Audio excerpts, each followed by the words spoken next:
এদিকে জেলা পরিষদ নির্বাচন ঘিরে এখন সরগরম কুষ্টিয়া। বিএনপি মাঠে না থাকলেও বসে নেই সরকার দলীয় নেতারা। মনোনয়ন পেতে জোর তৎপরতা চালিয়ে যাচ্ছেন তারা। তবে নির্বাচন পদ্ধতি নিয়ে মিশ্র প্রতিক্রিয়া রয়েছে তৃণমূলে। প্রথমবারের মতো হচ্ছে জেলা পরিষদ নির্বাচন।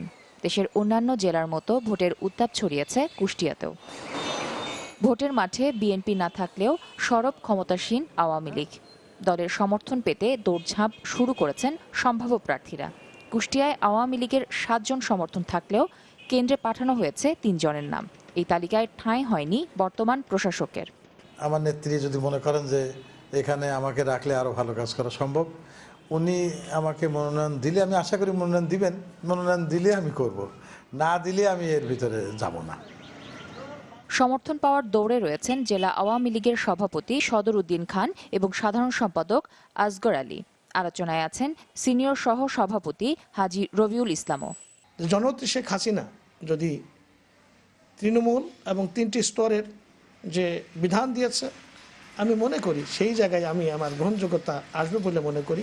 জননেত্রী শেখ হাসিনার উন্নয়নের রাজনীতি, ডিজিটাল বাংলাদেশের যে ভাবনা, এটাকে আমরা জেলা পরিষদের মাধ্যমে খুব দ্রুত সামনের দিকে এগিয়ে নিয়ে যাওয়ার জন্য সর্বতোভাবে আমরা চেষ্টা করব।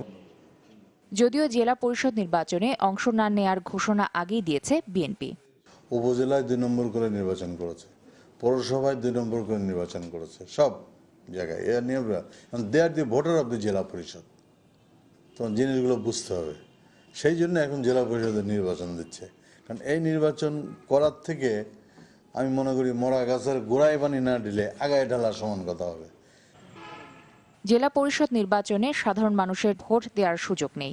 ইলেকটোরাল কলেজের আদলে এই নির্বাচনে ভোট দেবেন জনপ্রতিনিধিরাই।